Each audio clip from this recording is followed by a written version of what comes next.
What's going on, everybody? I hope you all are having a fantastic day out there. Last week, I received another invitation to appear on another podcast show to conduct an interview, which I happily accepted. We conducted the interview over the weekend, and I was given permission to record the interview on my end so that I can share it with all of you. There were some similar questions that were asked like before, but then there were quite a few different questions that were asked of me this time. So sit back and enjoy, and I'll see you when it's over. Hey, welcome to the Pool Player Podcast brought to you by Pool Scene 365. I'm your host, Joey Ryan. If you're enjoying this content, do me a favor and hit the subscribe button and that little notification bell so you can get updated with each new episode. We have some great ones coming your way, like today's. Today we have with us really our first interview with what I would consider an industry leader. He's got nearly 60,000 YouTube followers, and he's got some great instructional videos out there. And so without further ado, I'd like to introduce Lo Chris. How's it going, Lo Chris? Hey, Joey, thanks for having me on. Absolutely. Absolutely. Let me ask you a question. So obviously you play pool. How did you first get started in pool? Uh, I think like with everybody else, it started as a hobby. I've been playing since I was 17 years old, and unfortunately, I'm going to be turning 40 this year. Uh, but some friends of mine and I would go to the pool hall on a regular basis, almost every weekend.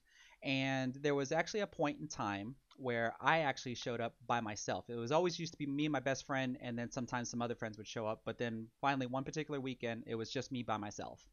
And I shot by myself for a little bit, and then got really bored. But then I saw somebody playing on another table, and it was actually a 9 foot table because me and my friends only played on an 8 foot table, and we also only played 8 ball. The gentleman that I'm referring to was playing 9 ball. I don't know how to play 9 ball at this time. And he explains the rules to me, really simple: shoot them in numerical order. If you make the 9 ball after hitting the lowest ball first, you win, or just run completely to the 9 ball. It's like, cool. We play, and the guy breaks, makes a ball, and his opening shot is a draw shot. Now, as simple as any average pool player could actually make that sound, for someone that has no clue how to play the game other than just to hit the cue ball into a ball and watch the ball that I hit go into a pocket, to see that cue ball for the first time just go forward, hit a ball, and then in my mind magically come backwards, just changed my world about the game, because all I could do was my jaw drops. I look at the guy and go, "How did you do that?" And he showed me how to do it. I tried executing it a couple times, and I'm just like, okay, I want to learn how to play this game. And then from there on out, I was always going to the pool hall every weekend, regardless if my friends were going or not. And then I was looking for people to actually play, because I kind of got this notion that anybody that was playing on the 9 foot tables knew how to play, and anybody that played on the 8 foot tables were just like there to play for fun. And so there was a point in time where I transitioned from playing on 8 footers to only playing on 9 footers, and it just took off from there. I started studying how to play the game. I was playing anybody that I could actually play, trying to learn things from everybody, and just kept on going from there on out. It took some breaks here and there. I think everybody does that, maybe a year here, a year there, but never actually put it down. So what part of the country is this, Chris? Whereabouts? I'm in Texas. Okay. Yeah, and so I think Texas, they do have quite a bit of 8 foot pool tables. I used to live in Florida, and it was kind of a similar scenario where you had the 9 footers and the 8 footers, and then I've lived in other states where it's pretty much you have 7 footers and 9 footers. I actually played in a tournament one time in Florida where, depending on what table you got called on, you could play on an 8 footer or a 9 footer in the same table. I Oh, mean, in the same geez. tournament. Yeah, it was nuts. It was nuts. But would you say that there's still quite a bit of rooms in Texas where they have 8 foot tables now? So the pool hall that I at least grew up in had 7 foot tables, 8 foot tables, and 9 foot tables. Mm, Now the our area here, at least in the Central Texas area, is predominantly league play, which mm, is overrun by 7 foot tables more than anything else. There's still some pool halls that I know around here, like I think in the Waco area, they have just 8 foot tables and maybe a handful of 9 foot tables, but they would all at least have 7 foot tables more than anything else. And um, here in Texas, we do have the Texas State Open, that's ran every year. But that pool hall in Round Rock, called Skinny Bob's, I think only has 9 foot tables now. I think they might have a couple of 7 foot tables because they used to have it separated where there was one room that had just the 7 foot tables and then their main room that had the 9 foot tables. But they've since then knocked down the wall, so it's just one complete room. And I haven't been there since they did that, so I'm not entirely sure what they might have done with the 7 foot tables. And I also know that they have a 10 foot three cushion table, two of them now. Oh, wow. Yeah. Wow. So, we're going to talk quite a bit about your YouTube channel, your YouTube videos. Okay. But when it comes to like when you turn on YouTube and watch pool on YouTube, do you have any favorite players to watch? Yeah, my favorite YouTuber to watch is Dr. Dave Billiards. He was the one that pretty much showed me what to try to do when it comes to making YouTube videos. He's not the only one. When I started my YouTube channel a little over a year and a half ago, I had to try to figure out what did I want to do with regards to making YouTube videos, especially pool related videos, because pool related videos is not the only thing that you're going to find on my YouTube channel. I started off doing some small fitness videos because I like to exercise. I like to stay physically fit. It wasn't a matter of being a fitness influencer. It was more like vlogging and stuff like that. But when it came to pool, that becomes more educational because I'm going to try to teach. And then I'm also a software developer. That's what I do as my job. That's what I'm a professional at because I'm not a professional pool player.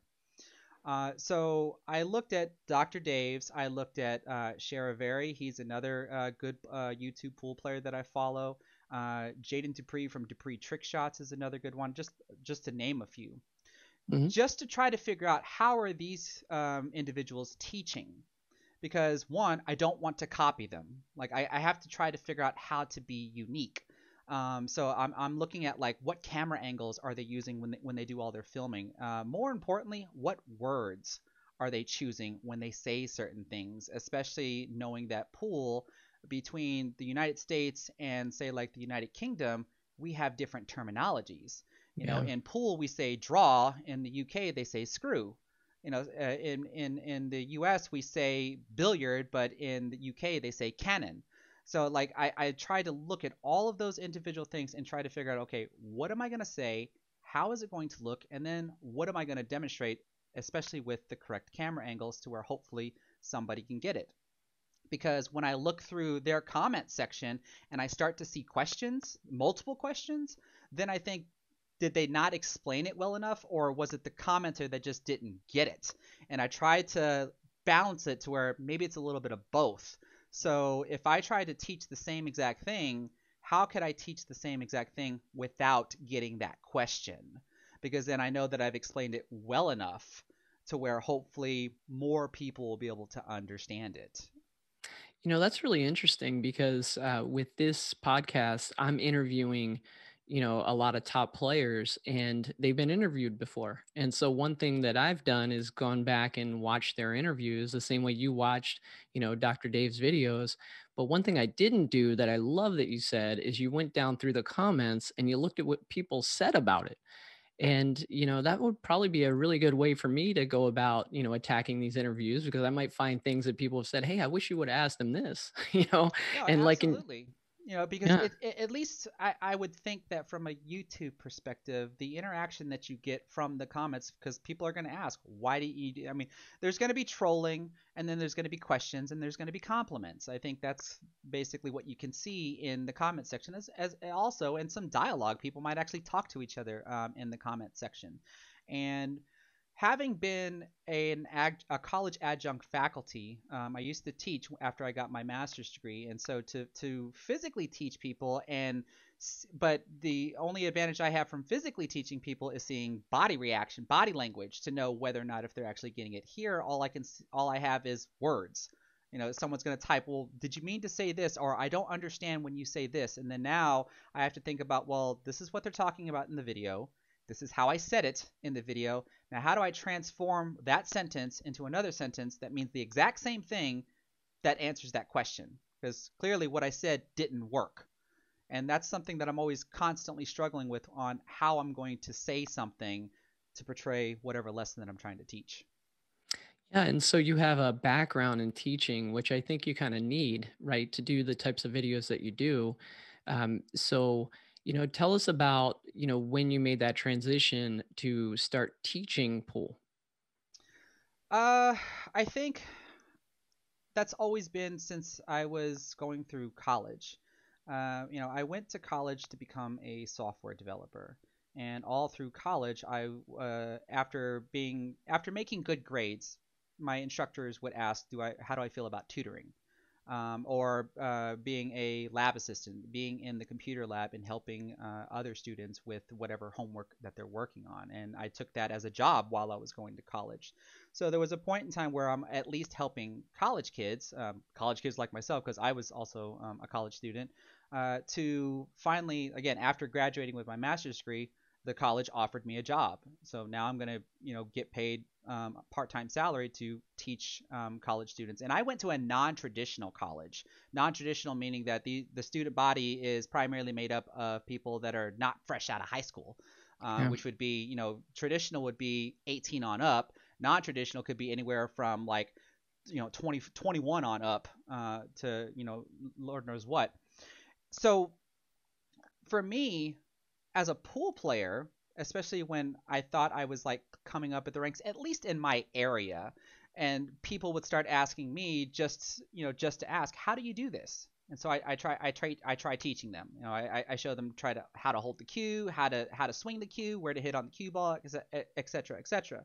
So now, for me, as a software developer, what the principle we live by is the simplest and easiest way to get things done.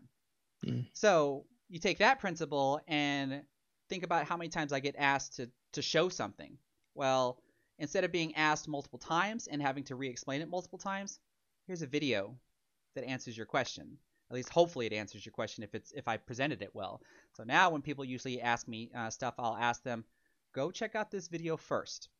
And if there's something that you're unable to replicate or unable to understand, then come see me, and I can try to fill in the blanks. And that was something I had to learn as a teacher, because when I was a tutor, I would always teach by answering their question, and answering their question in simplest terms, saying if they ask me what's 1 plus 1, I would just go 2, instead of teaching them how to solve 1 plus 1 equals 2.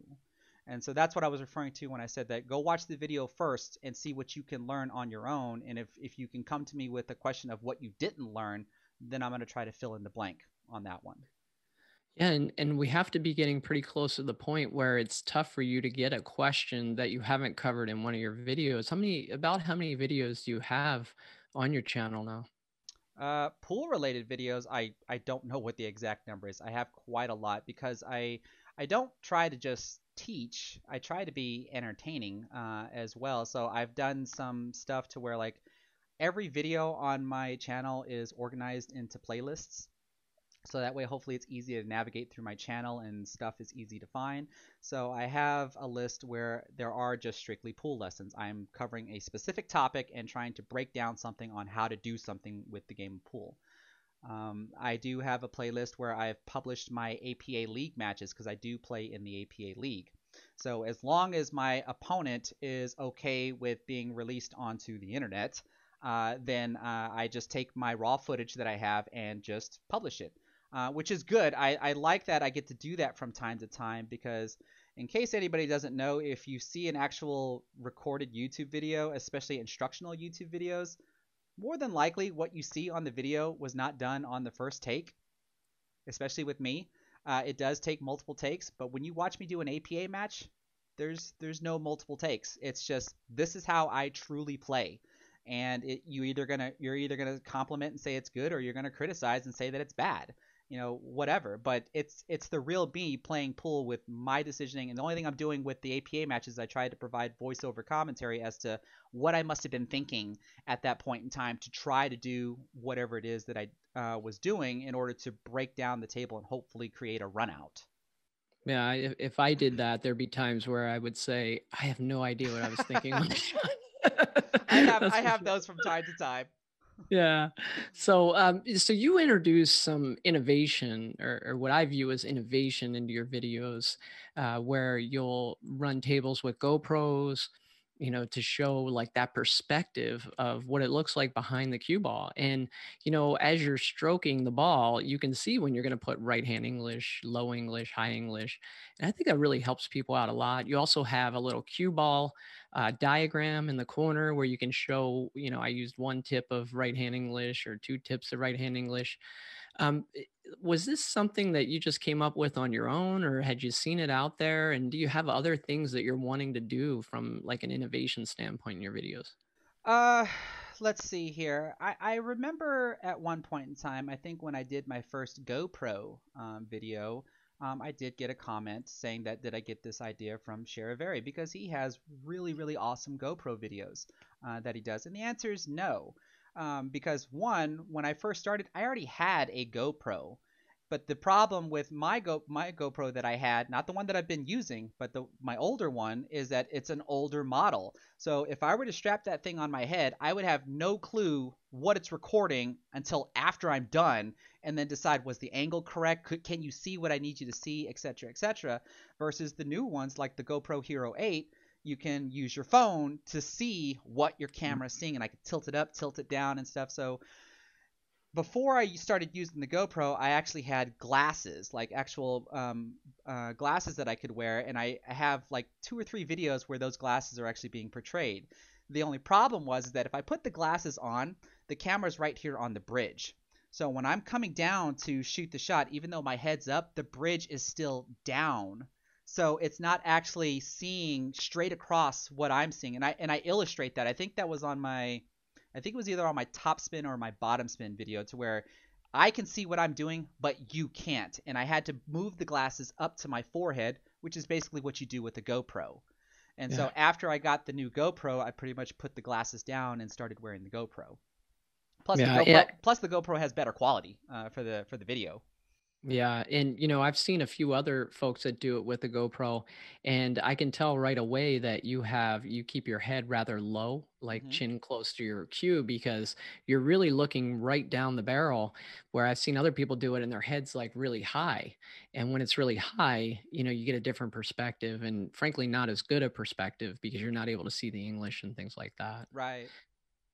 I must say, I I think the idea that you have where folks can send you their videos and you can analyze them running a table, or a few tables, actually, I think that's brilliant. And I think in order to do what you're doing, we talked about this a little before we started the interview, but it takes so much time to process these videos. And so, in order to do what you're doing, there has to be a calling. You have to feel like, hey, I want to help people. And so you have folks send in their videos and then you analyze their runouts. Where did this idea come from? That idea came from what I do for my APA team that I captain. So when I started playing APA like 12, 15 years ago, I never wanted to be a captain. I just wanted to be a player, the dependable player that says show up, do what you need to do, and then of course hang out and have fun. I didn't like the idea of trying to be responsible for people because if my players don't show up, I'm probably going to be upset and I'll let them know that I'm upset. But then as I've gotten older and more mature, I'm able to handle that situation a little bit better. And now we usually don't really have any excuses to where like if you can't show up and I'm gonna get a hold of you and it's like what's the deal, so I make sure that when I formed my team that they're well aware that because of cell phones, text messaging, Facebook, whatever, if you can't show up, please let your team know or let me know or communicate with someone else on the team to say, hey, I need you to play for me because I can't. All right, so that at least allowed that issue to be a little bit more resolvable. But on top of that, I also knew that if these guys are going to want to play, some of them aren't even pool players because I forgot to mention my APA team is made up of coworkers. Hmm. So I started a club at my job where I got coworkers involved, and some are pool players. Some actually said like they've played off and on, they play recreational, and then some are just like, no, I want to learn how to play the game. And that was one of the things I had to sell them. I was like, well, I don't think I'm good enough, and I'm like, just because you said that, that makes you good enough. Because Yeah. do you want to learn? Because that's what we're going to do on top of playing as well.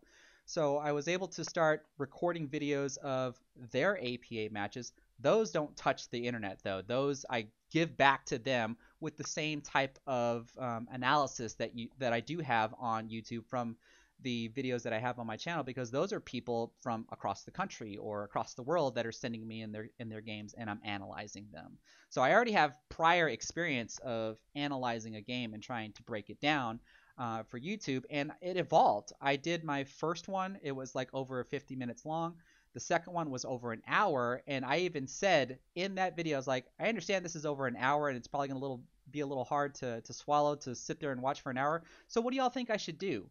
And people started commenting like, maybe you should watch the rack first and then criticize it or give advice afterwards. And I pretty much took that. I would watch the rack uninterrupted, and then I would try to find anywhere between 3 to 5 spots in the rack to where it's like I can offer a bit of advice here or I can offer a bit of advice here and let it go.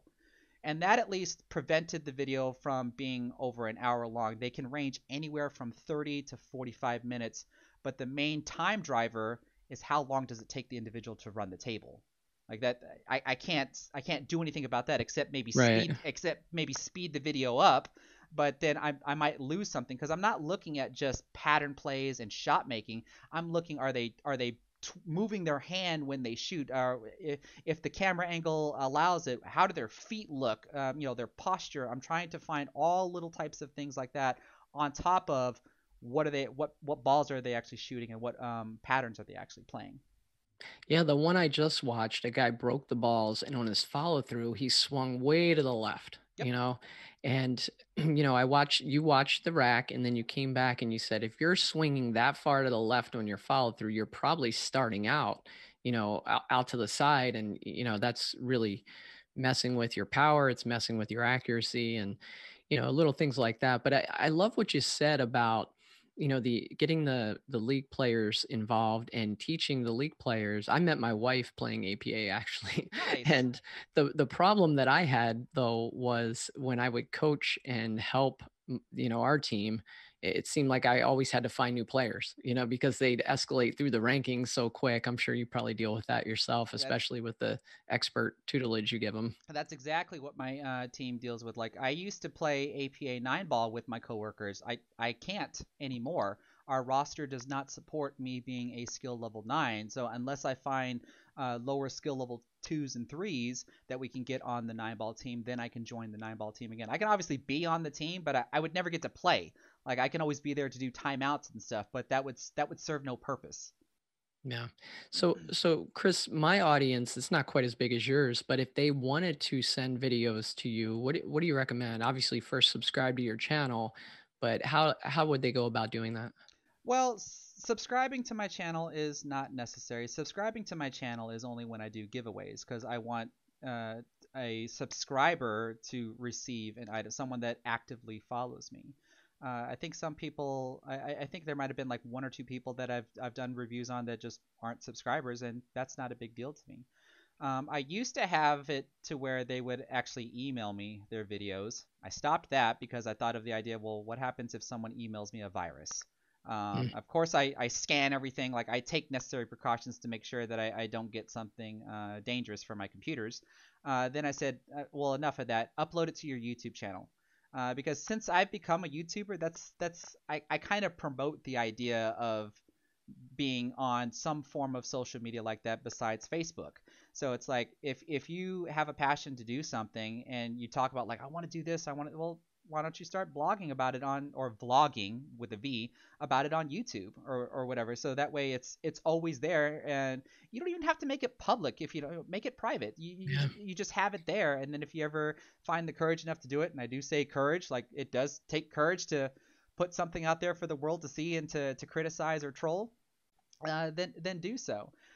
So most of the time, I'll tell them, upload it to YouTube privately, and then just provide me the link to it. But if you're uploading it privately, do know that my upload is not going to be privately. So you might as well upload it publicly and let other people see, what they're going to see before I try to analyze it.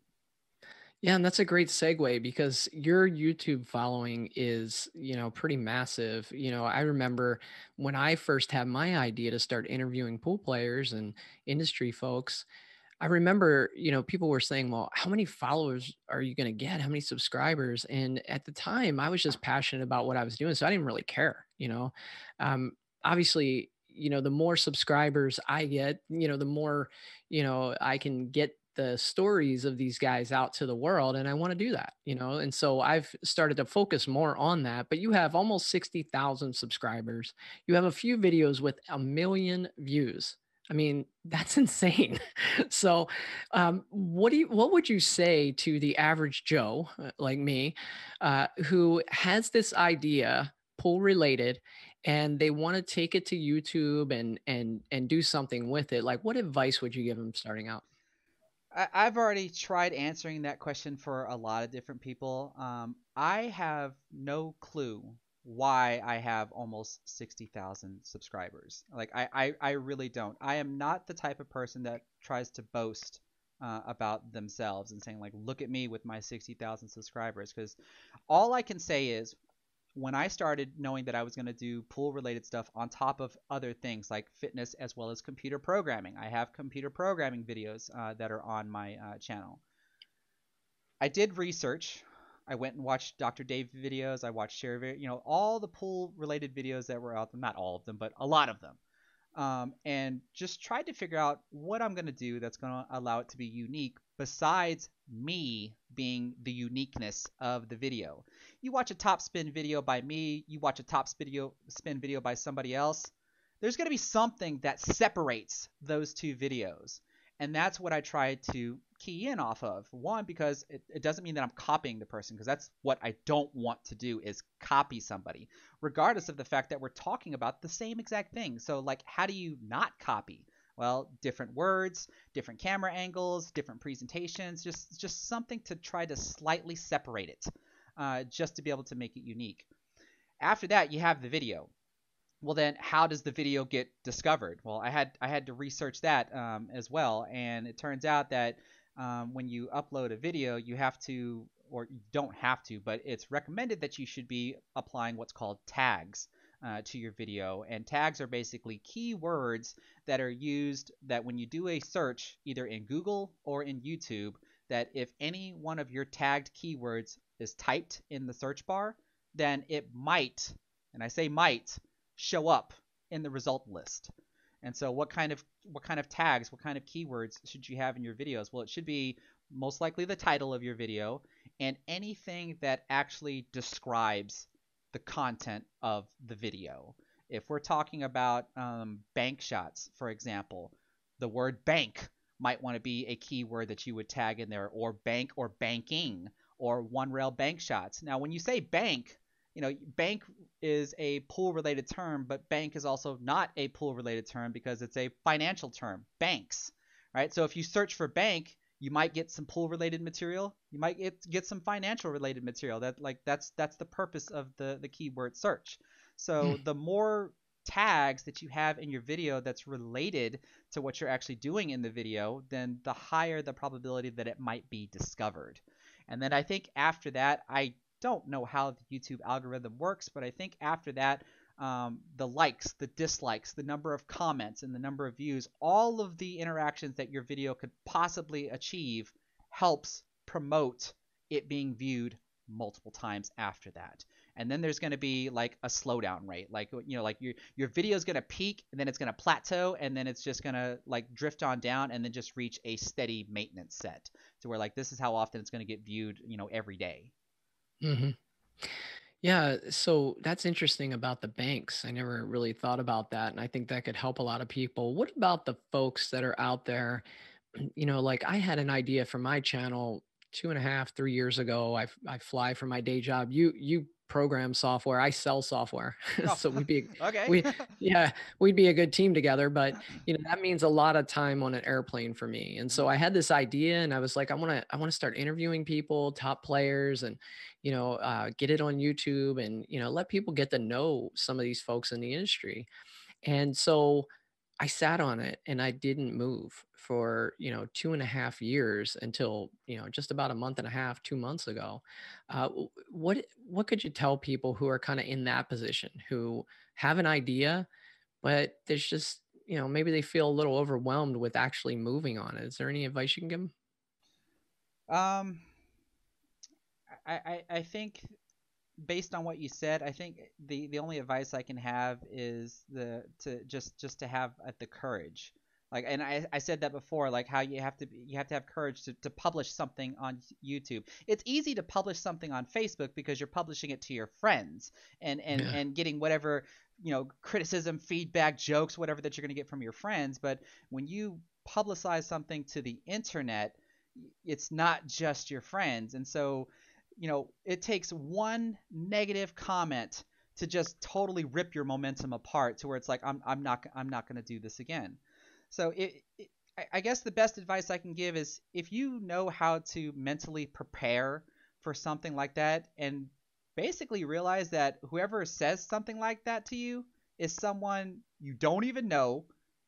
They're probably across the world and you're probably never going to see them. So why should it really even matter what they say? And if worse comes to worse, just delete it so you don't ever have to see it again. That would probably be the best advice that I can give on that, because I sat and thought about that for a long time. Like, what am I going to do the moment I see that first negative comment? Am I going to react to it? Which I don't really want to do, because that means I've given in to what this commenter wants. They want to get a rise out of me. So Hmm. the only way I know that, because I do this in real life, that if someone tries to get a rise out of me, I try not to react to it because they don't have control. You're only in control of yourself. And if someone tries to get control over you, you defeat them by not giving them control. And so when you see a negative comment, just don't react to it, which is pretty much what I don't do. I do react to negative criticism. They say something and they say, here's why I'm saying this. Then I can have a dialogue in the comment section with them as to this is why, and either we agree or disagree, and then other people will start engaging with it as well. But if it's just a flat out negative comment like you suck, like, well then okay, what's next? Like, I don't care who are you. Yeah. Well, that's actually really good advice for me because so far, I've released a few episodes and all the feedback has been positive, and I'm just waiting for that one shoe to drop, that's really going to be a zinger there. And so that's I appreciate that. So, with all your subscribers, all your success so far, you obviously started before, the coronavirus and all that kind of took effect. I started right in the middle of it. And so, like, just finding webcams and microphones, forget it. Everybody was sold out. I had to buy stuff off Marketplace. And, but I think what we've seen is, you know, the reason everything was sold out is people actually acting on this idea of starting a YouTube channel or starting a vlog or doing something different. And so I'm just wondering, like, do you see this as an opportunity, for yourself to maybe expand some of what you're offering? And I'm sure, the wheels are probably already turning up there. Is there anything you can share with us about like some new ideas that you might have? Yeah, so I've been asked that before. Like with pool content, I think that can only go so far, especially with educational pool content. Like after I cover every aspect about how to shoot a certain shot or how to hold the cue or what, like, do I go and reteach it again as another video and try to dive a little bit deeper in details? Because then I'm really getting into like the physics of the game, which I think could actually get really boring when they just want to Mm. say like, just show me where to hit on the cue ball and how hard to hit the cue ball, and that's it. Like that's all they're interested in. They don't want to know miles per hour or kilometers per hour or anything like that. So YouTube is also obviously not just for entertainment and education. Or it's not, my YouTube channel is not just for educational purposes of how to play pool. I try to be entertaining in there as well. So when I'm doing stuff like playing the Ghost, I try to put sound effects or have stuff pop up on the screen to re-engage the attention of the viewer, because if you're just sitting there just watching something and then you start to lose interest, then but hopefully you'll stop watching the video, but then hopefully at the right moment in time, if something just popped up onto the video or a sound came on it, like it re-engages them to continue watching. So I'm Mhm. constantly looking for something like that. And I do have other types of ideas that I may try with regards to my channel, because YouTube YouTube channels, they usually try to specialize in one specific thing. Like if it's a cooking YouTube channel, that's all you're going to see is cooking, nothing else. My YouTube channel just has my YouTube channel name, Lil Chris. Well, what does that mean? And at least at the my very first video that I ever published, I did say expect to see like fitness related videos, expect to see pool related videos, and expect to see programming related videos. And then every once in a while, you might just see something completely random. So at the very least, my channel is at least wide open, but everybody likes my pool videos. So if I want to retain my audience, that's what I at least have to adhere to. And so every so often, after publishing 5 or 6 or 10 pool related videos, there might just be something else that just pops in the middle. And then you'll have like, a number of pool videos after that. And then again, something will just pop up. I Just like to it. just to also see if that one video that pops up, if it's actually popular, then I'm like, hey, I got something else I can grab a hold of, because I can't just keep doing the same thing, because I would feel like my channel will just plateau and nothing will happen after that. That's how I at least try to explore new ideas, is saying like, here's just a random video. Let's see how it does, and if it does what I think is okay, because I don't look at just strictly view counts. I look at the comment engagement and stuff, just to see and to find out like that was good enough. Let's see if the second video will take off. Oh, the Yeah. second video didn't take off, so maybe we'll try third time's the charm just to see like, is this the subject or is this the topic that's going to work? And then if not, then I might just taper it back down and then bring it back up later on in the future. So you mentioned fitness, you mentioned computer programming and pool. Do you have any other interests? Any other hobbies? Well, I mean, I was a percussionist from middle school through high school, so I know how to read music. I can dabble on the piano here and there, so I can't sight read music. I certainly wouldn't call myself a pianist by any means, but give me some sheet music and some time to practice, I can eventually, kick out something, at least melodically. Um, but I am a recreational type of person. I like to engage in a lot of different activities and become good at something. And then when I feel that I'm good enough, then I go and learn something else. So I can also juggle. I like doing juggling. I can do card tricks. I have a repertoire of card tricks that I do that still fascinate people to this day. And just a lot of other different things. I mean, I'm a computer nerd, so I think by nature that means I play video games. So like Yeah. I'm also a gamer as well. So yeah, I have a lot of stuff about myself that I can turn into YouTube videos. To me, I think it's just a matter of timing to publish the material and see if people will actually like it. Yeah. So when I interview top players, I always ask them about growing the sport, growing the game of pool. And, I've gotten some really great answers. And I know, I'm old enough to remember pool on television in the United States. Yep. So I'm 48 years old. And so, I remember turning on ESPN and watching Efren Reyes play Earl Strickland, and it was great, and we haven't had that, but you can turn on the TV now and you can watch somebody throw bags, or you can watch darts, or, other things. And so I want to give you the chance to see if you have any ideas. Obviously, with your training videos for players that don't typically play or don't play, really well, that obviously helps. But do you have any ideas for really growing the sport in the United States? Man, I think that's a tough question, because what does growing the sport actually mean? Does growing the sport meaning more people watching, more people playing, all of the above? Like, could you be a Yeah. little bit more specific? Well, I mean, I'd like to see pull back on television. I'd like to see, like, even internationally. I'm preparing for an interview with one of the top players in the world who won the World Nine Ball Championship last year, won $30,000. And that's just, to me, that's, not acceptable. You should, if you beat that many of the best players in the world in any game, any sport, I think you should make a half a million, $1 million. And so obviously there's some real problems that we have in this game that we love. And you like to downplay how well you play. You're a good player, Thank so you. you know what it's like, to play against other good players and compete. And so you know how hard it is. And so I'm just wondering, do you have any ideas for maybe bringing professional pool back to television, or, you know, increasing the prize monies, that kind of thing? Well, you talked about money, right? That money makes the world go around. Like, how do we get more money back into pool?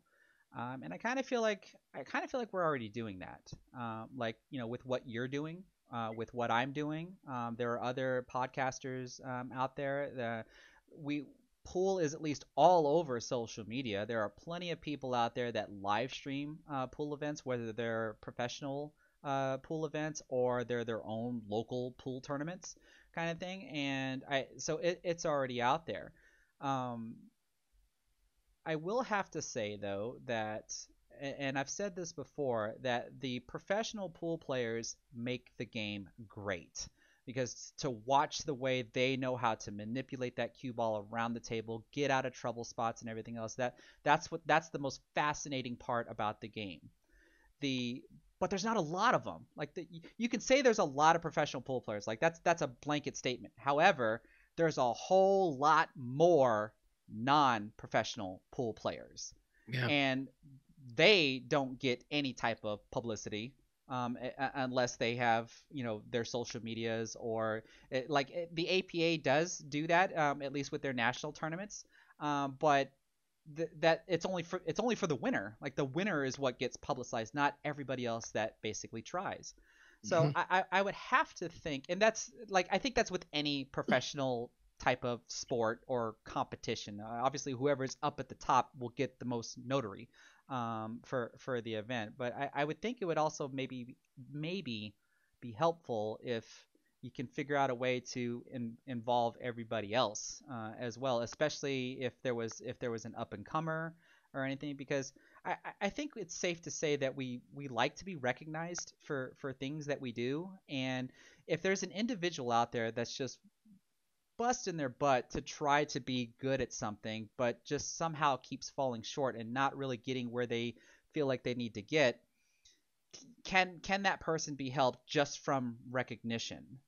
Because I think the simple answer people would say was like, well, that person needs to work harder. Like, of course, right? But they can only do what a person can only do what a person can do, especially with whatever resources that they actually have. This person might not have sponsors or anything like that, like our professionals do.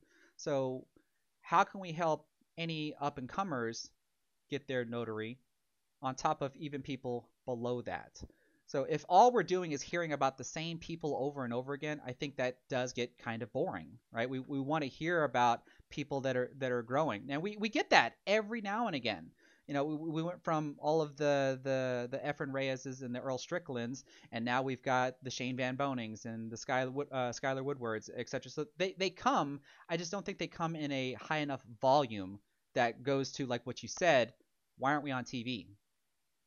Yeah, I like that answer. And, when I ask everybody that I've interviewed, when I ask that question, nobody's going to have the number one right answer, but what I'm looking for is to kind of take bits and pieces from what everybody says and kind of formulate a plan, and obviously you need backing, you need support for that.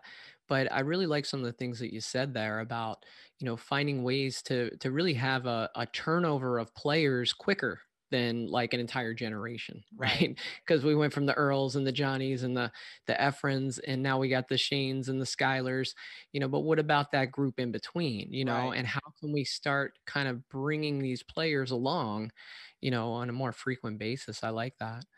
Do you have any aspirations as a pool player, or are you pretty content with where you are and the skill level you're at now, or do you aspire to play better? play higher? I always aspire to play better. I don't have any intentions on becoming a professional, meaning that I'm not going to attempt to make a living off of playing pool. That's how I define what a professional is. I'm a professional software developer. That's what I do as my job. That's what pays my bills. But I always aspire to play better. So I am not the best player in my area. So you can say I try to be the best player in my area. But if I ever were to achieve that, then there's like the mile rate, like the 10-mile radius or the 25-mile radius, to where like the moment I leave my area, I'm no longer the best player. So how far out do I want to go locally, to where it's like maybe within a 5-hour drive radius that I'm at least, someone notable. That's probably how I would at least scale myself. So that's why I do try to play in at least good open style tournaments like the Texas State Open that I mentioned before. I am going to try to compete this year. It's been delayed. They usually have it every Labor Day weekend, but it is happening at the end of this month, and I am signed up for it. And I have tried it a couple of times in the past, and I just go two and out. Right, so it's just like once I saw that after my first couple attempts, and this was like years ago, that I would just like pay my entry fee and go two and out. It's like, okay, well, in reality, I know I'm not going to cash out, but let's not go two and out next time. Like that's an achievable goal, It right? is. So I win my first match, but then lost my next two. All right, goal achieved. So how much farther can I go? It's a multi-day tournament, so like the next goal was let's make it to day two. And finally, one day or one year, I made it to day two. It's like, okay, now I'm at the point where it's like, let's try to get into the money. Let's see if I can get there. And I've yet to do that. That's actually, I'm glad you brought that up. That's actually something really good for the listeners that are trying to improve. I went an entire, I guess, several year period playing on the Planet Pool Tour in the DC area. And I did pretty well at times, and then I did poorly at times. But the one constant was I always lost to the people I was supposed to lose to. And I always usually beat the people I was supposed to beat. And it was such a frustrating feeling to come home from the tournament and be like, well, I won 3 matches. I got $75 back, but I lost to Parika and I lost to Brandon Schuff. Right. So I set I set a goal one particular year. I said, this year, every tournament, I'm going to try to beat one person I'm not supposed to beat in every single tournament I played in. And I succeeded. I didn't win an event. They were killers in those events, but every single tournament I upset one player that I wasn't supposed to beat, and so it's amazing. You just set a goal like that. And like you said, it's something attainable. I know I'm not going to win 4 matches in a row against somebody I'm not supposed to beat, but I can beat one player I'm not supposed to beat in a match, so that I really like that. Absolutely. It's real easy to set an unachievable goal, and that's what kills your motivation to keep on trying. So if you can actually give yourself what you feel to be an achievable goal, the moment you get it, your motivation is there. Like you want to do better, and that's what I've done for myself. And I do try to like instill that into people as well, to where like if we look at our local tournaments, there's myself and a handful of other people that if our local players see us come in, they're immediately discouraged. Or Mm. I should say, they can be immediately discouraged from even playing. And my only advice to that is you have to remember that we were once in your shoes, Yep. right? And we kept on playing no matter what. And now, we were the same people that were afraid of the people that were playing, but now we're the ones that you're afraid of. So all I can say is like if you want it that bad, you just need to figure out, well, like you said, let me beat this person. I know I'm probably not going to beat everybody here, but let me at least beat this one person. And the moment you achieve that, you look for who's next, and then you just keep finding these steps that you can eventually climb, because that's at least how you're going to measure progress. If your progress is, or if you're measuring progress by saying every time I play I lose, you're not measuring against anything. It's not going to help you. But if you at least say, well, I lost, but I beat these people, well, that's something positive. It's the simple um, idea of looking for the positive in what should appear to be negative, because you lost. Well, why did you lose? Was there anything positive in that loss? Find that and hold on to that, and try to turn the negative situation into a more positive situation after that. Once you achieve that, now you're going to go back into the negative role because you've already hit your milestone, and then climb back up to the next milestone. Yeah. Who, so a question I ask everyone that I interview, who else would you like to see me interview? So it could be from your genre of like pool instruction, or it could be a professional player. Who would you like to see me interview? Um, I think it would probably be a good idea to where, like I said, if you've interviewed professionals, professional opinions are always good to have, but it's always good to have the non-professional opinions as well because you you can hear what a professional struggles with as far as the game, and they'll talk about other professionals, etc., etc.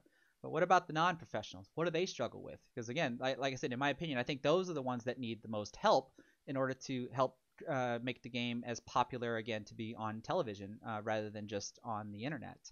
Um, and could you possibly? Uh, how many people are out there that are not players but coaches or instructors? If that makes any sense. Hmm. Like just to hear other types of opinion. The main thing I'm looking at is to definitely get different perspectives of how people look at this game. So, I mean, better yet, a person that doesn't play pool but likes to watch it.